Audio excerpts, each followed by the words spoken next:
Hi, my name's Barry Crampton. Today I'm going to talk to you about Tony Stark. Talk to us about Tony Stark. Baz, you're an EV basher. Very true. I am an EV basher. And what brought Tony Stark to mind is, when I was a kid, I used to live in St Anne's, and the only place that sold Marvel and DC comics and imported them from America was a place in Blackpool.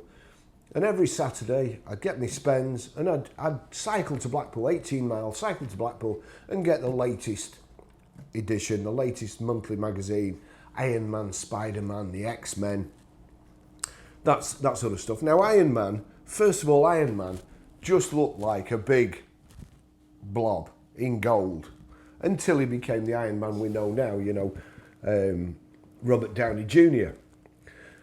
He was in an explosion and he got all this shrapnel in him, and some chap in a cave operated on him and made this magnet, and the magnet in his chest was to keep the shrapnel away from his heart, because if the shrapnel went near his heart, dislodged, it would puncture his heart and he'd die. So this chap operated on him in a cave, and later on, in later iterations of Iron Man, he got this fantastic suit that just comes in a suitcase. Suit folds out, goes round him, and his heart is now kind of a nuclear power plant. Now, the other day when we got this Peugeot 2008, I was trying to find a way to turn the regen down. Brakes were a bit rusty, and I don't like regen. I'd rather have clean brakes where I can stop when I want to, not when the car wants to, and no regen. I'd rather pay a little bit more for electric than have free electric from regen. I'd rather pay a little bit more for electric than have to have all the front end of my car repaired, or scrape a pedestrian or a dog or whatever off the front. Money's not that important to me. I know it's important to you EV people, because that's the first thing you say. Oh, they're cheap to run. They're cheap to... No, you don't want it because you're saving the planet. Like Tony Stark and Iron Man. He's saving the planet. You lot are doing it because you're tight. So, when I'm looking through it, I was quite shocked. When I say quite shocked, I shouldn't be.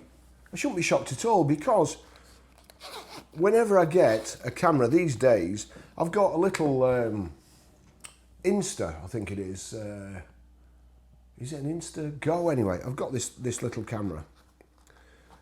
And you can mount it on your chest, and there's a magnet. And it comes with a warning. If you've got a pacemaker, don't put the magnet near your chest. Now, I happen to know that my dad had a pacemaker. He had it 12 months before he died. My brother-in-law's got a pacemaker. He's just come out of hospital on Friday. His pacemaker was only working at 12.5%. And, it's not good. Pacemaker's up here on the left, I believe, just there, fitted in you. And there's an electrode that goes through your veins, into your heart, and it regulates. When my dad had his fitted, he was on a ward in Blackpool, Victoria, and every so often the nurses kept running in because his heart was beating that slowly. They thought he was dead. They kept him alive for 12 months. And funnily enough, the guy who did the operation was a guy called Dr. Khan at Blackpool, Victoria. Now he's selling Mercedes-Benz. And he came in to buy a Mercedes. And Mercedes S-Class, it was a green Mercedes S-Class. And I said, "Oh, Doc, you're the guy who did my dad's heart operation. Fitted a pacemaker." And he says, "How is he?" I said, "He's dead." Oh. Anyway, we skirted around that, and then he was going on, and he was on about the warranty on a Mercedes.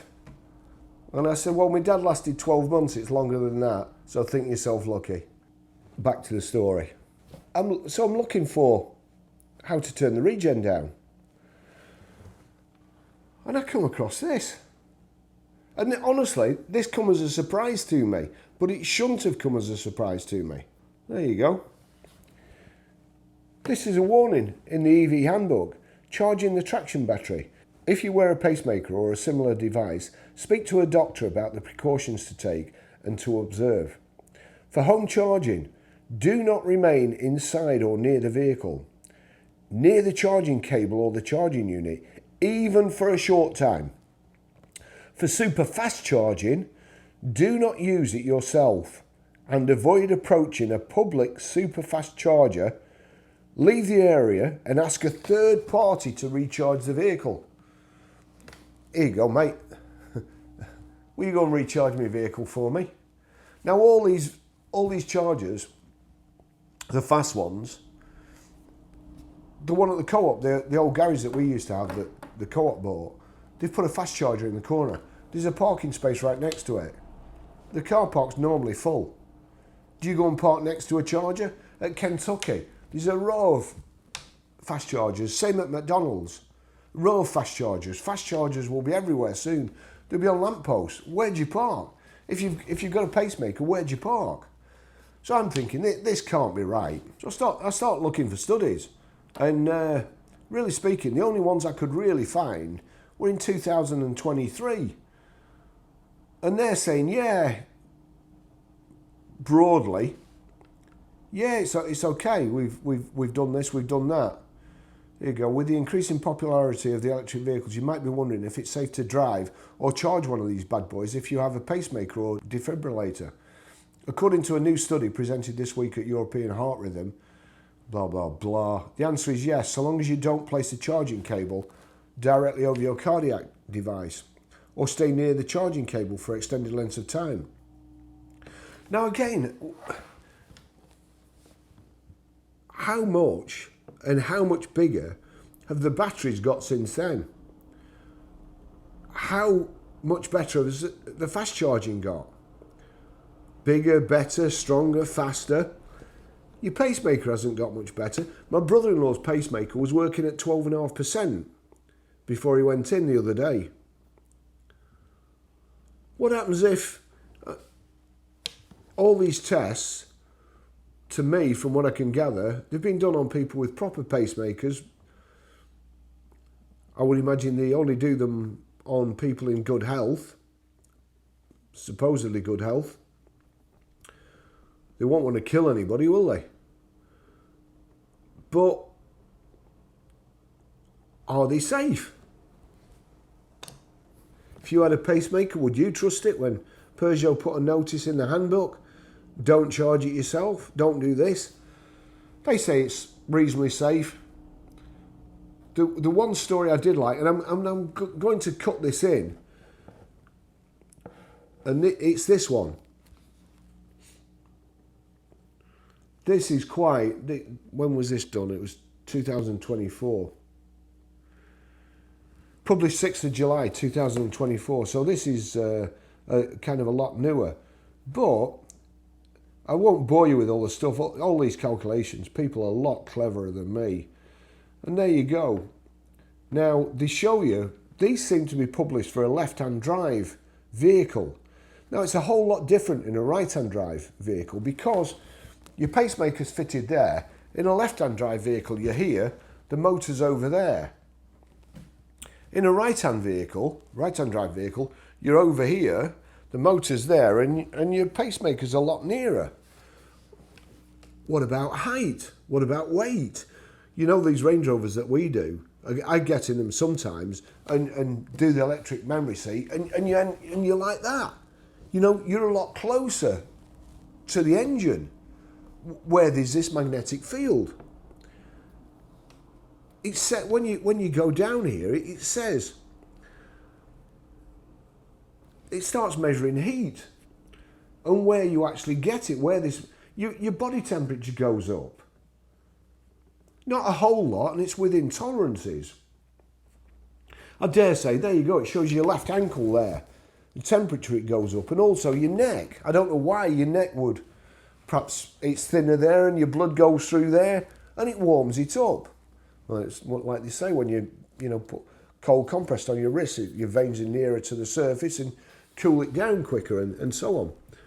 So your neck and your left ankle, sorry, your neck and your right ankle. Now, again, that just shows you your left-hand drive, it's your right ankle. So it's the bit, it's not the battery underneath you, it must be the motor at the front, which is warming your ankle up. So, is it fair to say that if you're in a right-hand drive, the side that your heart, the side that your pacemaker is on, is going to warm up? Would I be happy if I had a pacemaker driving an EV, charging it? I saw a lady doing her car the other day at the co-op when I went, and I went over to plug it in for her because she was holding it like that. I mean, the cable's like yay big and a big plug on the end. She could hardly lift it. There won't be any power going through it before you plug it in, and I can't see anybody, like, once you're charging, grabbing hold of it. The temperature rise on the human neck in this section is greater than that of the heart within 30 mins, and the maximum temperature rise on the neck is 0.6 times 10 to the minus 6 degrees centigrade.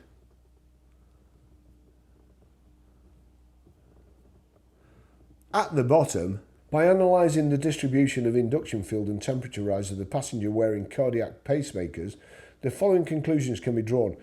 Implantation of cardiac pacemakers will have an impact on the field distribution around the heart of the passenger, but by comparing with the safety limits stipulated by the ICN, IRP and ISO, the high-frequency electromagnet radiation generated by the drive motor in this paper would neither affect the health of the passenger wearing the cardiac pacemaker, nor does it pose a threat to the normal function of the cardiac pacemaker. The results of this study can eliminate the concerns of passengers wearing cardiac pacemakers on the electromagnet environment safety of EV a certain extent and provide suggestions and guidance for their safe travel. Moreover, the results contribute to advancing research on the electromagnet environment of EV and provide references for the revision of electromagnetic exposure standards for EV and the design of electromagnetic exposure safety protection for vehicles. I must admit, if I had a pacemaker, I wouldn't be entirely happy. Have they tested them on people with pacemakers who are only working at 12.5%? Or did they do it on brand spanking new, healthy people? Anyway, the conclusion is that from these papers, it looks like it's safe.